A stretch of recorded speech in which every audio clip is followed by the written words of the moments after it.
They were looking for a new general manager. I think at that point we might have missed the playoffs already for 3 years, maybe something like that.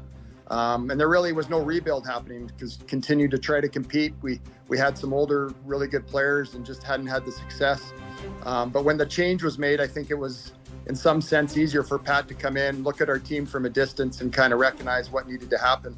And he kind of got to work within a couple months. The deadline was next, and he made some trades of some older players to get some prospects and picks. And he went to work over the next few years, watching a lot of junior hockey and trying to rebuild the talent in the organization. And we still have a ways to go. It'd still be great to get more talent, more young talent, but it at least feels we're headed in the right direction for the moment, which is good. Scott, Justin Bourne just mentioned we are in our Leaf Hour edition of our show, so I'm going to bring it back to the blue and white a little bit. There is a connection between you, Tom Curvers, and the Toronto Maple Leafs in 1991. Lots of talk about the Leafs giving up a pick this draft, to the Boston Bruins.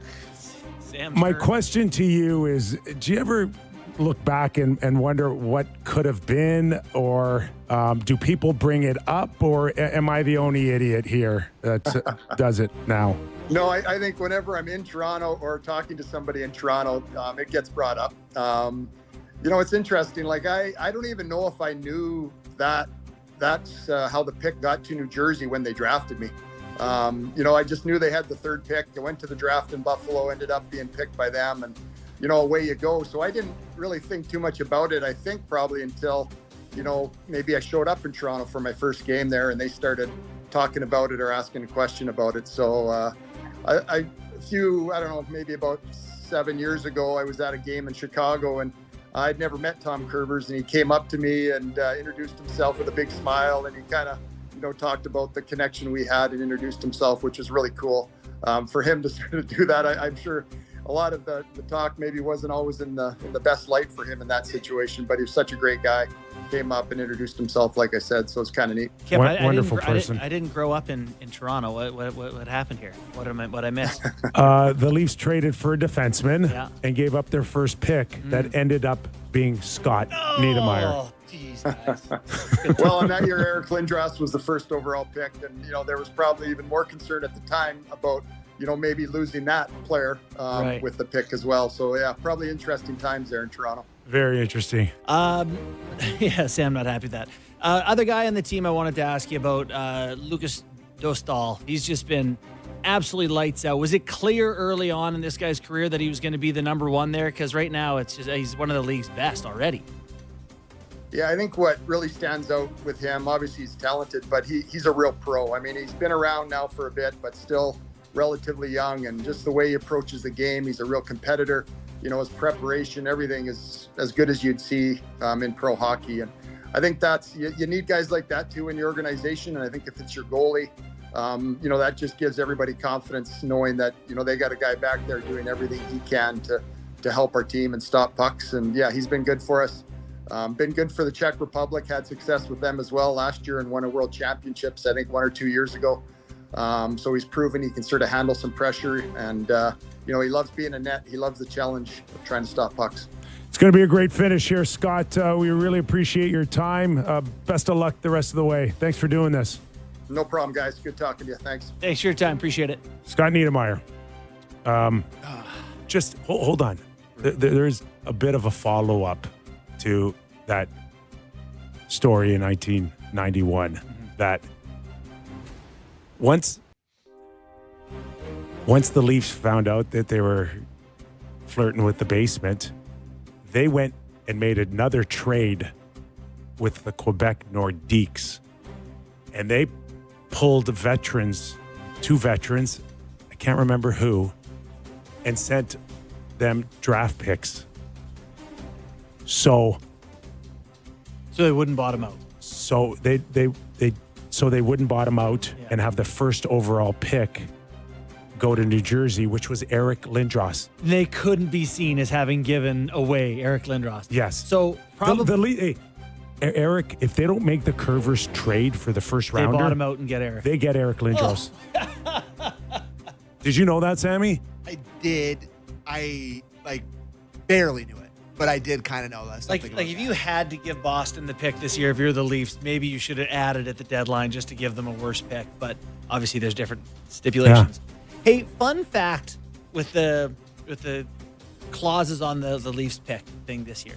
Did you know? Clauses. Like, so this year their pick is top 5 protected. So Yes. if they finish the top 5, Yeah. they get to keep it. Boston, Well, not guaranteed because there's the lottery could bump them up. It could bump them out. Yeah.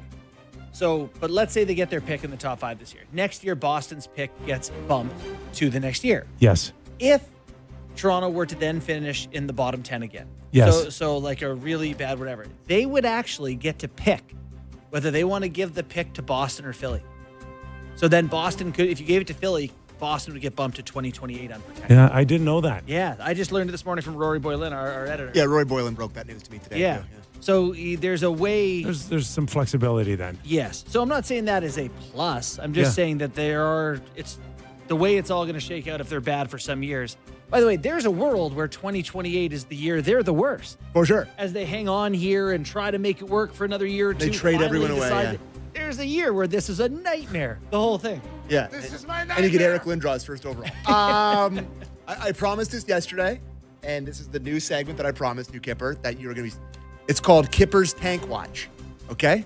Because I knew you were going to be really fired up about the segment, so I want to name it after you, brother. Okay, I appreciate that. So these are the games we need tonight. Yeah.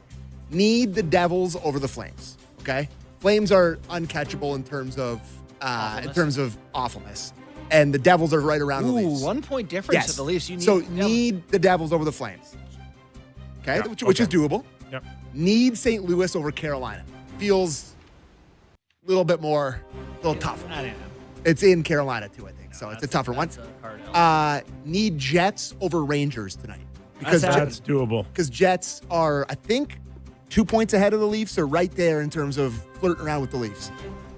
Need Chicago over Utah tonight in Utah. Okay.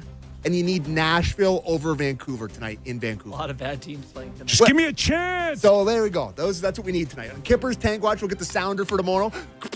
I guess like Okay, a gunshot. let's The do- drivers won't love that. I'm one, but- adding to this. Okay. Kipper's tank standings. Oh, Okay. Okay. Devils over Flames. Who are you taking? Devils. Devils. All right. Devils. Okay, that's 3 of us. Okay. St. Louis over Carolina. No chance. Carolina's winning. Let's get a point for St. Louis in overtime. Okay, Sammy takes St. Louis. No, take Carolina in overtime. We'll get a point. All right. Jets, Rangers. Jets. You just hope that's not a 3-point game. Yeah. I'll take Rangers. Okay. But you do hope it's a 3-point game. Oh, you're right. You do. You're hoping for a 3-point Yes, game. points, Yeah, points, you're points, the points, opposite points. of me. Utah Slip over my Chicago for me. I'm going Utah. Chicago's pretty uncatchable. Yeah, they're pretty awful. Okay. Well, they're right there. So we're 5 points then back. Nashville over Van. Yeah. So that's what we Okay. need. That's what we need tonight, boys. Okay, Oh, here we we're go. This is this. Kipper's Oh, Tank. they already labeled the board. Thanks, Jakey boy. Wow. Good. Sammy, you really thought of this. I wish I could take credit for this, but this is all Jake. Look how doable this is. It's so doable, boys. It's so doable. Winnipeg's only 3 This points is going back. against every fiber in my body. Listen, So you're telling me there's a chance? then why is your name on the standing? Because All right. Can they keep it close? I'm happy if they keep it close tonight. I think there's Against lots Anaheim. of fun to see tonight. It's, high scoring game. Riley finds it a bit. Pizzetta creates some excitement. 7-2 Ducks. Bo Gru gets a No, not 7-2. 7-2 Ducks. You're Not going to run 7-2. him off the 6-5. Yeah, I'm Who's okay with starting that. for the Leafs? Let's get 10, 11 goals in. Right? All right. Okay. Coming up national. Eddie Olchuk. Oh, we're due. Give me Go a on. chance. And Ken Bulkey to talk a little Vegas, Sammy. Yeah, they stink, so we should probably find out what's going on. All right, we will. Plenty more. Don't go away. It's a real Kipper and Bourne show.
All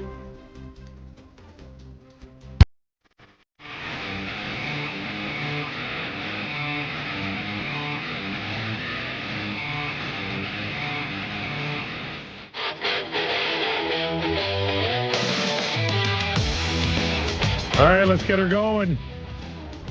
The Real Kipper and Bourne Show. It is our national edition of our show. We are live on Sportsnet, 650 in Vancouver, 960 in Calgary, and streaming always on Sportsnet Plus. Also available on Spotify, Apple Podcasts, and YouTube, where we appreciate the chats and the thumbs up for our boy Sammy and JB. None for me. I got to behave this today. Is that right? Yeah. That's fine. Yeah. We got guests. We can let the guests do the talking. And we got a good one in Eddie Olchuk, former NHLer, does a great job now on TNT. He'll join us in a few minutes. As a reminder, this hour of Real Kipper and Bourne brought to you by Bet365. Nick Kypreos, Justin Bourne, Sammy McKee. All right, boys. Where do you want to go? I want to talk. Did you guys happen to watch Montreal-Ottawa last night? I did, yeah. It was a really good game. Great game. I mean, that electric sequence. And a really, really good goalie in Montreal last night. And Fowler was fantastic. He was great. I actually was going to bring up the other goalie who made some big saves early. Yeah. Wasn't overly tested. God, that second goal, the wraparound. Could you have had less equipment on the goal line? Could you have gotten out of the way any more than he did? I'm just saying. He's been good. I know. Ottawa's been good. But this is the thing where it's like, you just need. I didn't like the game-winning goal for sure. Demidov. I know that he rebound. only gave up 3 goals or I know. whatever. But it's like, you just need that one more. And this is Ottawa's season in a nutshell. Can't give out that rebound. No. Like, to me, that's the equivalent of being tied late and getting 3 guys caught behind the net. Right. That's like one of those basic, you can't do it. That's a bad pinch that caused a 2-on-1. Like, that's... Oh, my God. That Look is at the Habs fans in that building. that's the mistake of that rebound. And what's worse about the rebound is he acts like he's got it, or he thinks he's got it, which might be even worse for so long because he's not feeling it right. Or Sammy, did you get? Do we have any sound of his post-game interview? Of Omar? Yeah. No. Okay. I mean, just play a clip. Yeah, of we'll play it a Eeyore. little later. Okay. Find it. wait, I mean, if you asked me, like, any time during the day, I would have done that. I know. I know. Like, literally. What did he say? Anytime. He was just really standoffish with the media and the questions. Yeah. Like, it's like, Media's to blame. you for- just try to, like, I can't remember the term that he used, but it was like it was a reply